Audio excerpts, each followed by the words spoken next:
I've been very excited this week about a couple of related things that have drifted through my transom. First of all, something reminded me of the Lovecraft story Rats in the Walls, and the part I want to read involves portraying somebody very disturbed. It'll be a challenge because the patient's speech regresses into Old Gaelic, which I'll give my best shot, with apologies to anyone who speaks Gaelic. Unrelated to that, the subject of graphic scores came up. I highly recommend Googling the topic, and this week I saw a score that I hadn't seen before that I really loved. These things are as much art as they are a musical score. A traditional score usually specifies exactly what the composer wants the player to do. But the great thing about the graphic score is that they leave so much more room to interpretation. This is by Anna from Barcelona. I happen to have seen this at the same time that I was thinking about the very creepy Lovecraft story, and the two seem to go together very well indeed. What I'd like to do is to try and play Anna's score exactly as it's written, and then rearrange that as necessary to make a suitable backing for the short story. The format of last week's video was experimental. I did enjoy keeping the video diary, and I've done the same thing again this week. The general consensus, though, was that it shouldn't get in the way of the piece. So this week you'll see the two pieces and then the making of. Enjoy!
The man behind me, the only one of the party older than I, croaked the hackneyed, "My God," in the most cracked voice I've ever heard.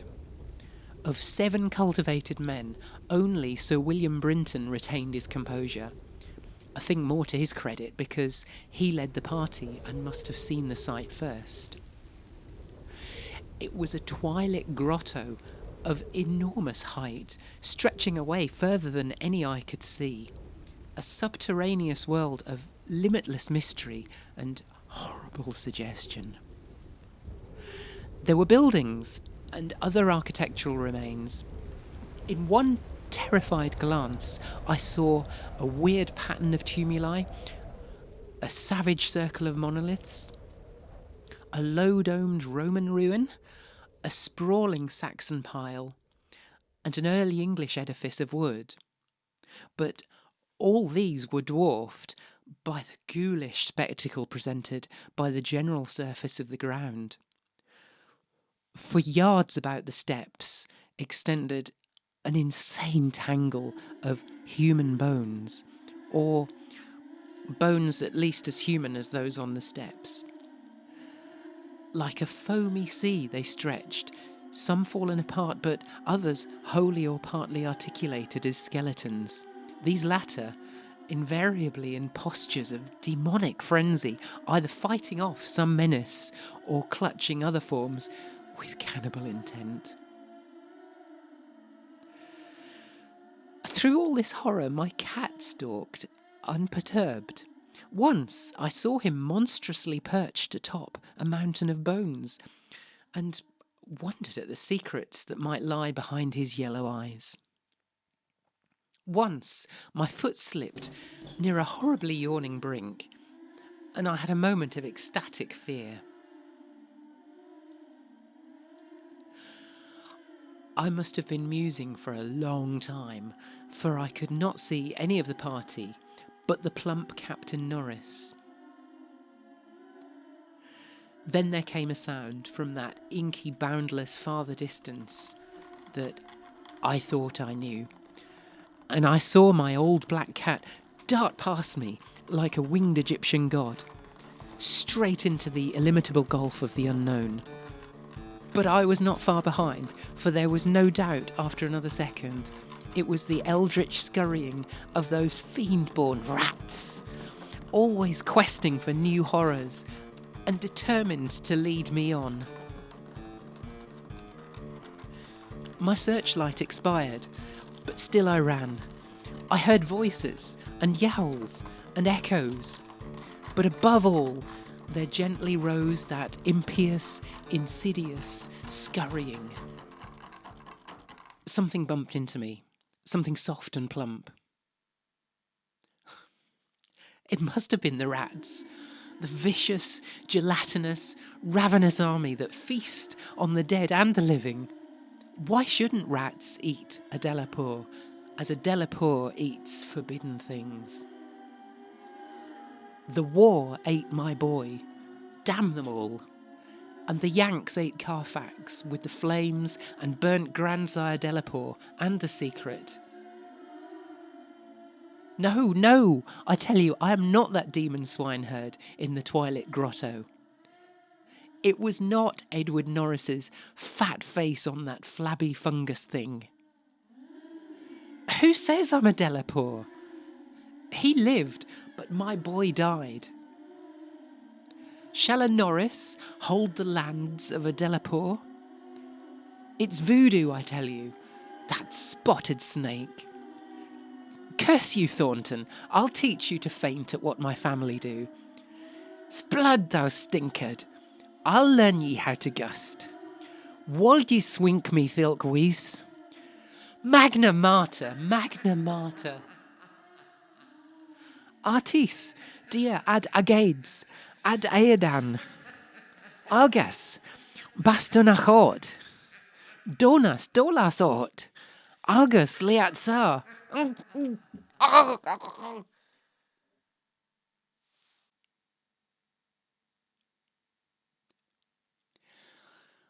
That's what they say, I said, when they found me in the blackness after 3 hours. Found me crouching in the blackness over the plump, half-eaten body of Captain Norris, with my own cat leaping and tearing at my throat. Now they've blown up Exham Priory, taken my old cat away from me, and shut me into this barred room at Hanwell with fearful whispers about my heredity and experiences. Thornton is in the next room, but they prevent me from talking to him. They're trying, too, to suppress most of the facts concerning the Priory. When I speak of poor Norris, they accuse me of a hideous thing. But they must know that I did not do it. They must know it was the rats. The slithering, scurrying rats whose scampering never let me sleep. The demon rats that race behind the padding in this room beckon me down to greater horrors than I've ever known. The rats, they can never hear. The rats, The rats in the walls.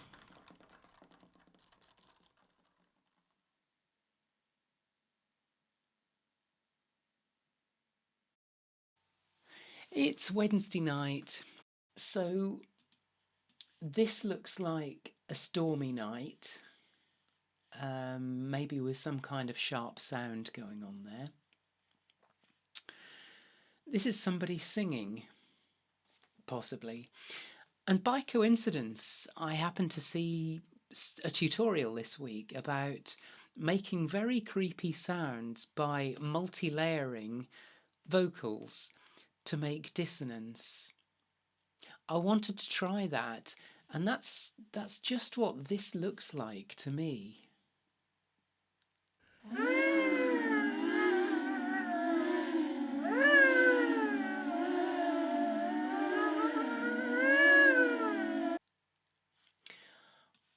I've no idea what this is. It could be somebody dancing, but I can't help feeling that this looks like Darth Vader, so I might choose to interpret it that way and use some heavy breathing there. I don't know. This is a demon, and if you were going to draw demonic laughter, that would certainly be one way to do it. I actually had a go at. I liked that idea so much. I had a go at doing that earlier today.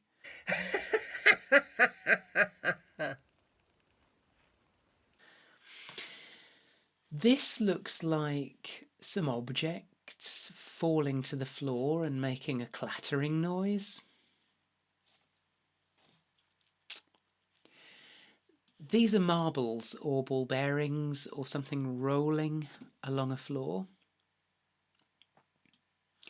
And here we have socked feet treading lightly on a floor. It's Friday night, and I'm going to try and make the rolling sound that's indicated here. I thought I had some large steel balls, but I can't find them. So instead, I've raided the Peacock Media nuclear bunker for some canned goods, some different size cans that I think, when rolled along this table,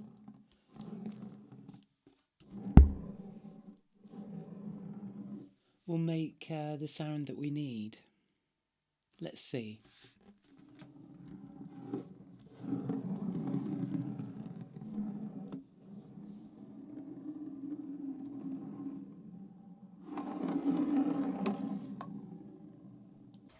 Now, while the table is in the studio, I thought this might be a good opportunity to make those footsteps.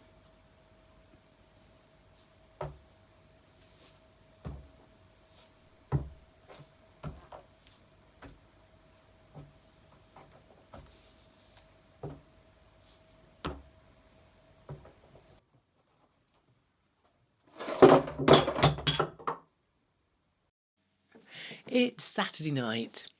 I realised that this guy might be a classical guitar player with one leg crossed across the other. The more I look at it, the more I'm convinced of that.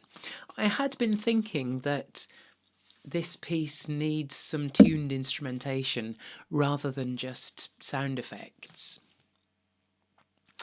The band Ghost have a song called Rats, which is appropriate here. I love the way the Cardinal sings Rats. It also has this wonderful outro.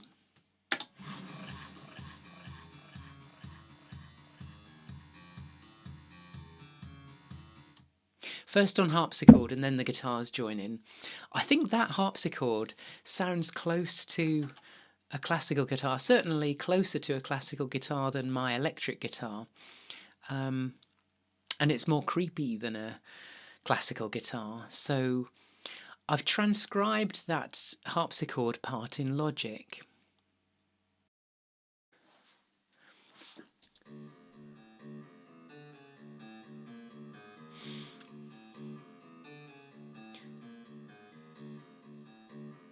The steady rhythm has an urgency, which is good here. The Ghost track has a bass drum.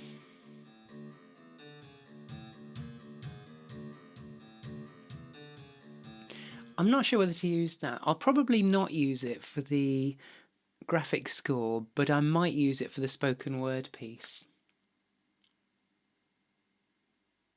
So, for some remaining sounds, I've turned to the BBC Sound Effects Library, which is a wonderful resource. I found this wonderful wind atmosphere, which is perfect for this first scene.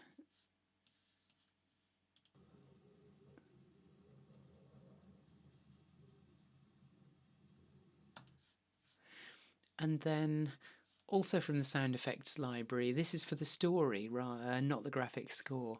I found this horrible, horrible recording of rats scampering.